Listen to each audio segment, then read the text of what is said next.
Hello everyone, welcome back once अगेन। तो metal and non metal की इस तीसरे वीडियो लेक्चर में आज हम लोग जो टॉपिक कवर करने जा रहे हैं वो है केमिकल प्रॉपर्टीज ऑफ मेटल। मतलब मेटल किसी चीज़ के साथ रिएक्ट करे तो क्या बनाता है, ये हम लोग पढ़ेंगे। बड़ा ही इंपॉर्टेंट टॉपिक है ये। इससे तो 4-5 क्वेश्चन तो मैं ऐसे बताऊंगा आपको इस पूरे वीडियो लेक्चर में जो आपके एग्जाम के लिए एकदम श्योर शॉट है। मतलब इनसे एग्जाम में बोर्ड्स में क्वेश्चन आते ही हैं। इसके अलावा कंपटीशन वगैरह में भी आप इससे अच्छा खासा क्वेश्चन प्रिपेयर कर सकते हैं। इससे पहले के 2 लेक्चर जो है, जिसमें पहला इंट्रोडक्शन वीडियो था मेटल एंड नॉन मेटल का, जिसमें physical property of metals, non metals with their exception, ये हम लोगों ने कवर किया था। लेक्चर 1 था वो। और दूसरे लेक्चर में हम लोगों ने टाइप्स ऑफ बॉन्ड को पढ़ा था। पूरा कंप्लीट जितने भी तरह के बॉन्ड्स हैं उन सबको हम लोगों ने डिस्कस किया था। और उसी में हम लोगों ने प्रॉपर्टीज ऑफ आयोनिक कंपाउंड वगैरह भी क्लियर कर लिया था। तो अगर ये दोनों वीडियो लेक्चर आपने नहीं देखा होगा तो इसका डिस्क्रिप्शन बॉक्स में लिंक है, आप इस वीडियो को भी आप देख सकते हैं। तो आइए इस वीडियो को हम लोग स्टार्ट करते हैं कि केमिकल प्रॉपर्टीज ऑफ मेटल। तो पहला केमिकल प्रॉपर्टी, मेटल किसी चीज के साथ रिएक्ट करे तो क्या बनाएगा। तो इसमें सबसे पहला हम लोग केमिकल प्रॉपर्टी वो पढ़ते हैं जो एसिड बेस में भी पढ़ चुके हैं। कौन सा प्रॉपर्टी है वो? तो पहला है ये आपका कि reaction with acid, reaction with acid. किसका रिएक्शन एसिड के साथ में? तो मेटल का। अच्छा, ये सेम रिएक्शन एसिड बेस में पढ़ना रहता है और वहां हम लोग क्या पढ़ते हैं कि वो केमिकल प्रॉपर्टी ऑफ एसिड होता है, उसमें हम लोग पढ़ते हैं रिएक्शन विथ मेटल। तो एसिड मेटल के साथ रिएक्ट करे या मेटल एसिड के साथ रिएक्ट करे, ओवरऑल रिएक्शन तो एक ही जैसा होगा। देखिए इसमें क्या बनेगा। सो तो पहले हम लोग एग्जाम्पल लेते हैं, फिर इसको समझेंगे भी। कोई एक सिंपल सा एग्जाम्पल ले लेते हैं हम लोग। जैसे सपोज अपने पास एक मेटल है जिंक, और इसका रिएक्शन हम लोगों ने करा दिया सल्फ्यूरिक एसिड के साथ में। इसके एक्वस सॉल्यूशन के साथ, पानी में घुला हुआ सल्फ्यूरिक एसिड है, इसके साथ हम लोगों ने रिएक्शन करा दिया। तो क्या होगा? तो यहाँ पर हम लोग जानते हैं कि इसका प्रोडक्ट बनेगा जिंक सल्फेट यानी ZnSO4, और हाइड्रोजन गैस जो है वो रिलीज हो जाएगा। यानी कि हाइड्रोजन से ज्यादा जिंक रिएक्टिव है तो जिंक ने हाइड्रोजन को डिस्प्लेस कर दिया और एज अ रिजल्ट एक सॉल्ट बन गया और हाइड्रोजन गैस रिलीज हो गया। एक आध और एग्जांपल अगर हम लोग देखना चाहें, जैसे सपोज कि सोडियम का रिएक्शन हम लोगों ने करा दिया HCl के साथ, हाइड्रोक्लोरिक एसिड के साथ में। तो HCl के साथ जब सोडियम रिएक्ट करेगा तो क्या बनाएगा? तो सोडियम बना देगा NaCl बन जाएगा, पानी में घुला हुआ, और साथ में ये हाइड्रोजन गैस जो है ये रिलीज होगा। समझ रहे हैं बात को?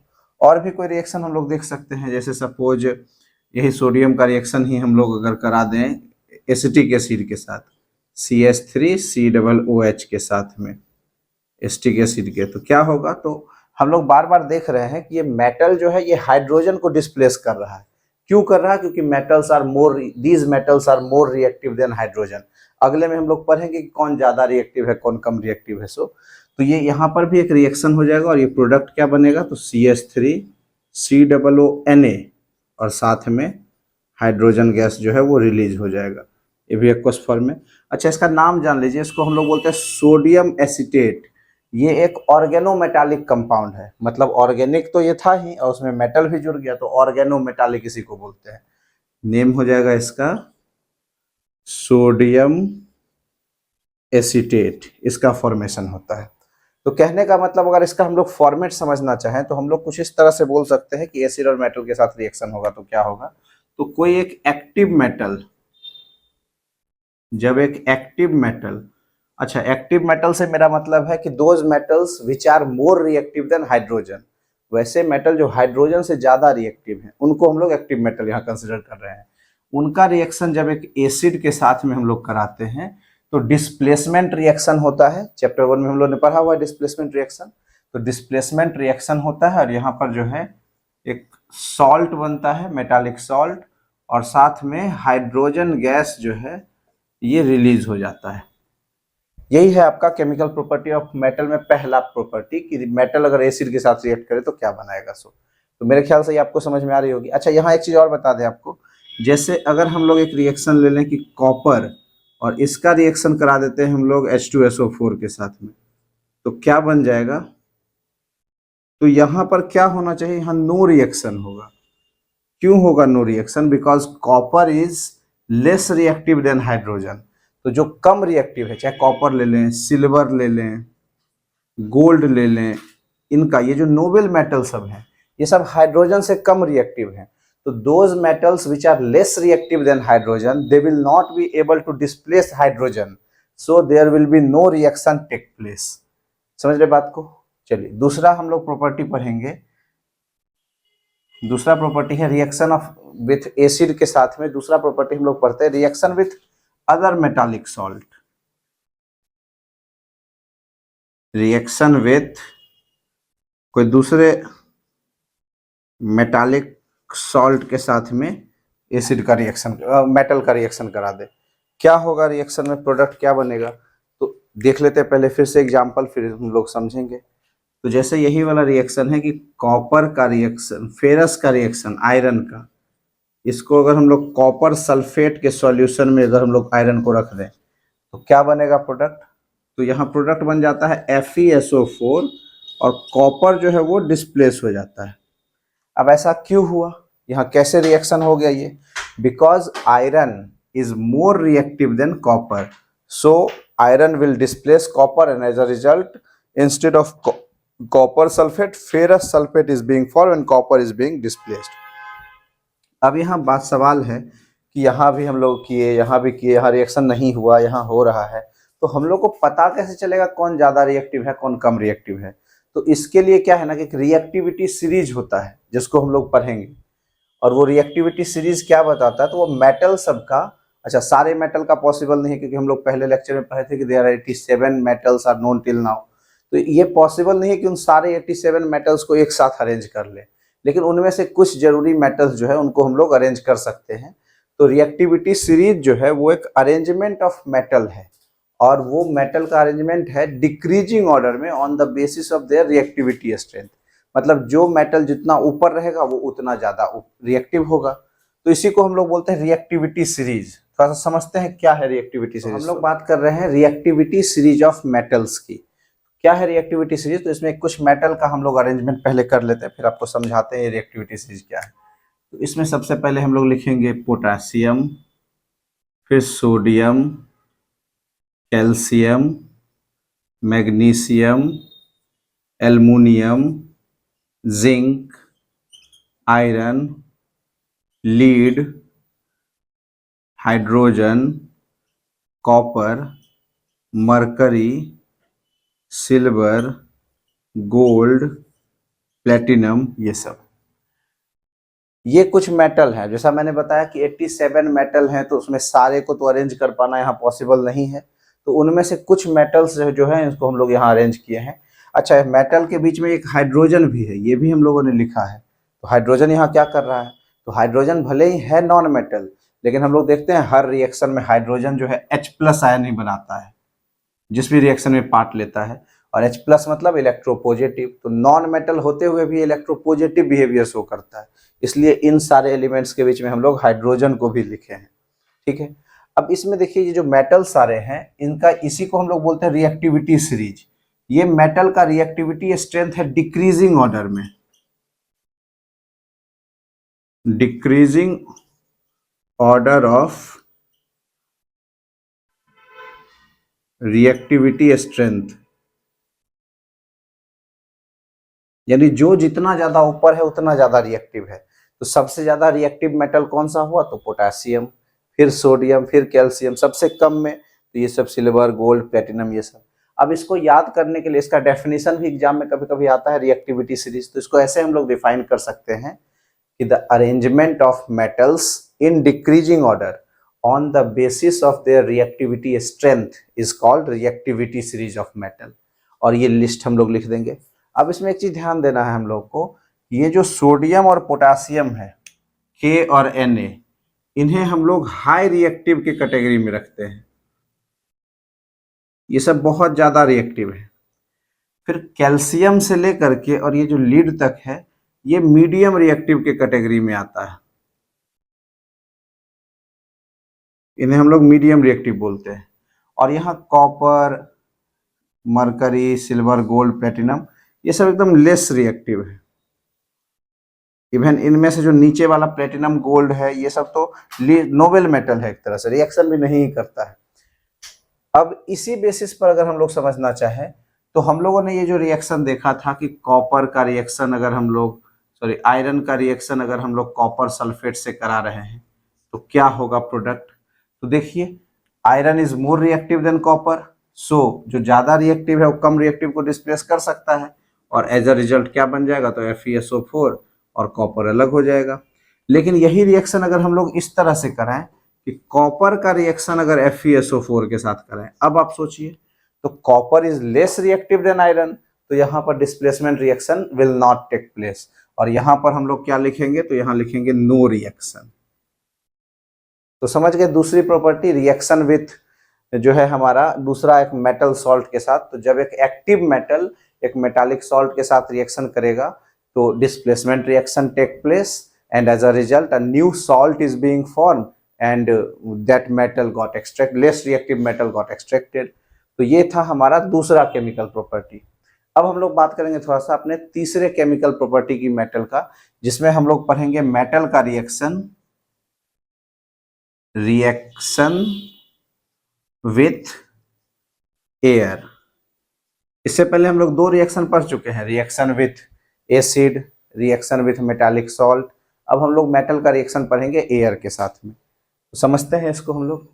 आइए समझते हैं हम लोग मेटल का रिएक्शन एयर के साथ। क्या होगा जब मेटल एयर के साथ, एयर बोले तो ऑक्सीजन के साथ रिएक्ट करेगा।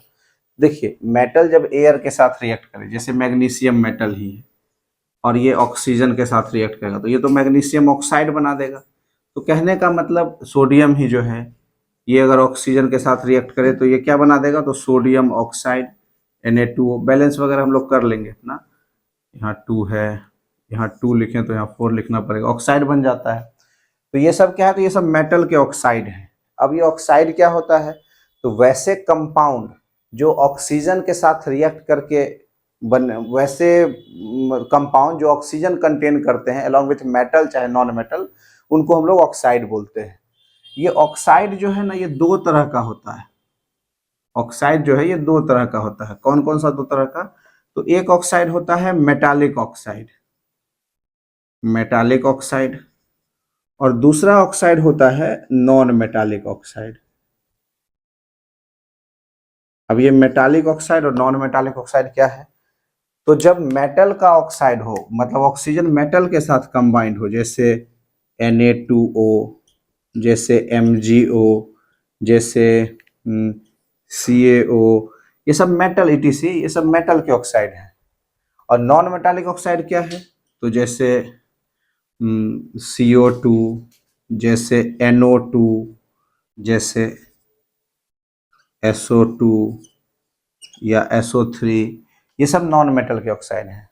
अब ये जो मेटल का ऑक्साइड होता है ये बेसिक नेचर का होता है, बेसिक इन नेचर, और ये जो नॉन मेटल के ऑक्साइड होते हैं ये एसिडिक इन नेचर होते हैं, एसिडिक नेचर के होते हैं।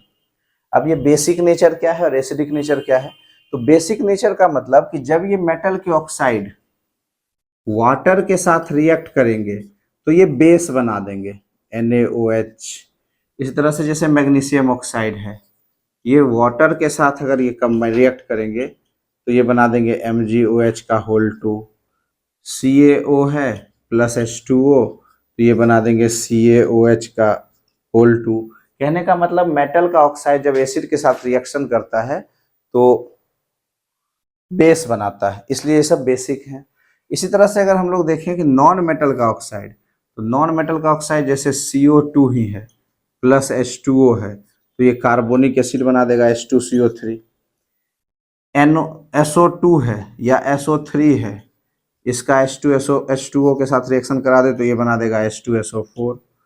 ठीक, इसी तरह से NO2 है, अगर इसका H2O के साथ रिएक्शन करा दें तो HNO3 का फॉर्मेशन हो जाता है। कहने का मतलब जब मेटल का ऑक्साइड वाटर के साथ रिएक्ट करे तो बेस बनाता है, नॉन मेटल का ऑक्साइड वाटर के साथ रिएक्ट करे तो एसिड बनाता है। इसलिए मेटल के ऑक्साइड बेसिक होते हैं और नॉन मेटल के ऑक्साइड एसिडिक होते हैं। यहाँ तक क्लियर है। लेकिन कुछ मेटल के ऑक्साइड ऐसे भी हैं जो बेसिक और एसिडिक दोनों ही बिहेवियर शो करते हैं, और उन मेटल के ऑक्साइड को हम लोग बोलते हैं एम्फोटेरिक ऑक्साइड। तो ये बड़ा इंपॉर्टेंट है। कुछ मेटल के ऑक्साइड जो एसिडिक और बेसिक दोनों बिहेवियर शो करें उनको हम लोग क्या बोलेंगे, तो एम्फोटेरिक ऑक्साइड। अब ये एम्फोटेरिक ऑक्साइड क्या होता है या किस किस को एम्फोटेरिक ऑक्साइड बोलेंगे, तो देखिए कुछ मेटल है जो एम्फोटेरिक मेटल है तो उनके ऑक्साइड भी एम्फोटेरिक होंगे। कौन कौन से मेटल हैं वो, तो उनको याद रखने का तरीका है, इसको ऐसे हम लोग याद कर सकते हैं, हिंदी में इसको ऐसे लिखिए, सब जन की आस सुनो प्रभु अल्लाह। अब इससे हम लोग मेटल बनाएंगे कि कौन कौन सा मेटल है। तो देखिए सब मतलब Sb, जन मतलब Zn, की को काट दीजिए, आस मतलब As यानी आर्सेनिक, सुनो मतलब Sn यानी टीन, प्रभु मतलब Pb यानी लेड, और अल्लाह मतलब Al यानी एल्युमिनियम। तो antimony, zinc, arsenic, tin, lead, aluminium, ये जो मेटल हैं ये सब एम्फोटेरिक मेटल हैं। तो इनके ऑक्साइड्स भी जो होंगे वो एम्फोटेरिक ऑक्साइड होंगे। सपोज एक दो एग्जांपल लिख लें, जैसे एल्युमिनियम ऑक्साइड, तो ये एम्फोटेरिक ऑक्साइड है। ऐसे ये मेटल का ऑक्साइड है तो बेसिक बिहेवियर शो करेगा, लेकिन ये एसिडिक बिहेवियर भी शो करता है। इसी तरह से जब जिंक ऑक्साइड की बात करें हम लोग, तो है तो ये metal oxide, basic behaviour show करना चाहिए इसको, तो बेसिक तो करता ही है, साथ ही साथ ये एसिडिक बिहेवियर भी शो करता है। तो इन्हीं को हम लोग बोलते हैं एम्फोटेरिक ऑक्साइड्स। अब इनके एम्फोटेरिक नेचर को दिखाने के लिए हम लोग को कुछ रिएक्शन यहाँ लिखना होगा कि ये रिएक्शन से प्रूव होगा कि ये एम्फोटेरिक ऑक्साइड है।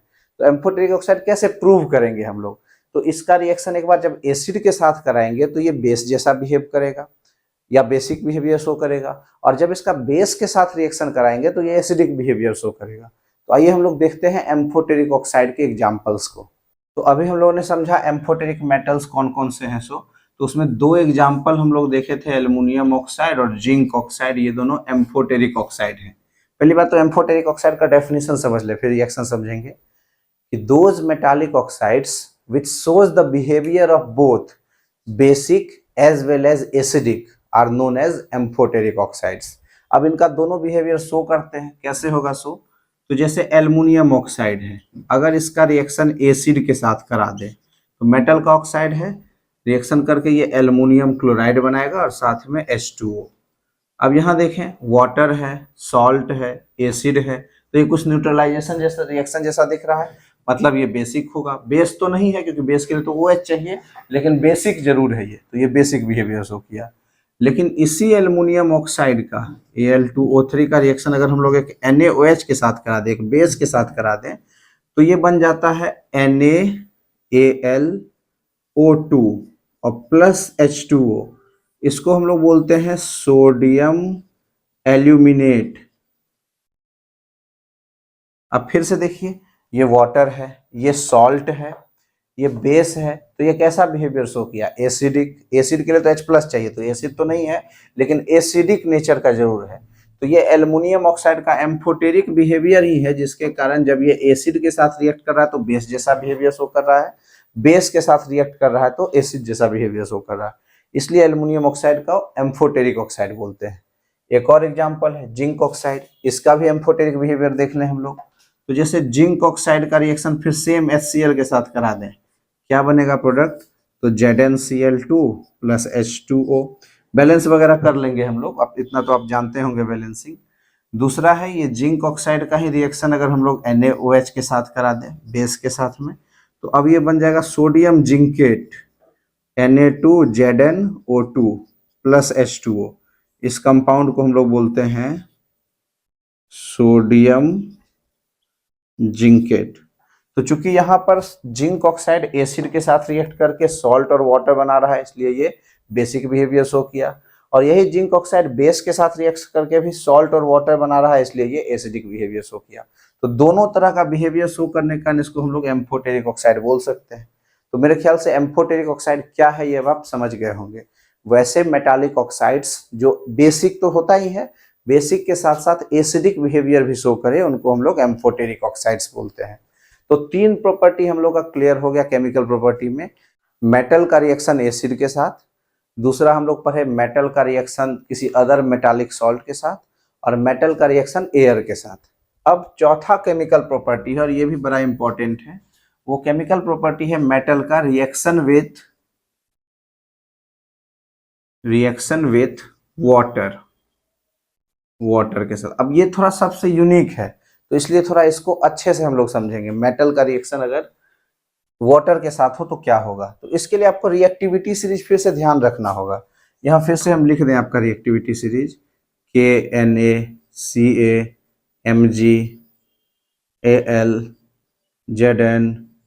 Fe, lead, hydrogen, Cu, Hg, Ag, Au, Pt। इसको याद करने का भी तरीका है, क्यों ना बच्चे कार मांगते ऑल्टो जेन फेरारी, फिर है जी Cu, Hg, Ag, Au, Pt। ऐसे करके भी आप याद कर सकते हैं। एक बार दोहराइए मेरे साथ, क्यों ना बच्चे कार मांगते, यहाँ BA भी होता है लेकिन आपके NCERT सिलेबस में यही रिएक्टिविटी है, इसलिए इसको यही हम लोग पढ़ेंगे। तो क्यों ना बच्चे कार मांगते ऑल्टो जेन फेरारी, फिर है Cu, Hg, Ag, Au, Pt। ये कुछ रिएक्टिविटी सीरीज है। अभी हम लोगों ने रिएक्शन के आधार पर देखा भी, रिएक्टिविटी स्ट्रेंथ के आधार पर, तो ये दोनों हाई रिएक्टिव हैं। फिर यहाँ कैल्शियम से लेकर के, इवन कैल्शियम भी ज़्यादा ही रिएक्टिव की कैटेगरी में आता है, तो हाई रिएक्टिव में इसको काउंट कर लेते हैं। फिर यहाँ मैग्नीशियम से लेकर के और ये लीड तक जो है ये सब मीडियम रिएक्टिव है, और ये कॉपर से लेकर के नीचे सब जो है ये सब लेस रिएक्टिव है। तो रिएक्शन विथ वाटर किस तरह से होगा वो समझिए। तो सबसे शुरू के जो मेटल है जैसे सोडियम और पोटासियम, K और Na, ये एकदम हाईली रिएक्टिव हैं, तो वाटर के साथ ये रिएक्ट करते हैं बहुत ही वेगोरसली, और ये मेटल के साथ रिएक्ट करके या तो KOH और नहीं तो NaOH बनाएंगे। साथ में इनका हाइड्रोजन गैस रिलीज होगा जो कि मॉइस्चर के साथ रिएक्ट करके तुरंत फायर प्रोड्यूस कर देता है, मतलब ये जलने लगता है पानी में जब इसको डालते हैं, तो बहुत हाईली रिएक्टिव है। इसी तरह से दूसरा मेटल जो है कैल्शियम, पोटासियम और सोडियम का रिएक्शन समझ गए हम लोग।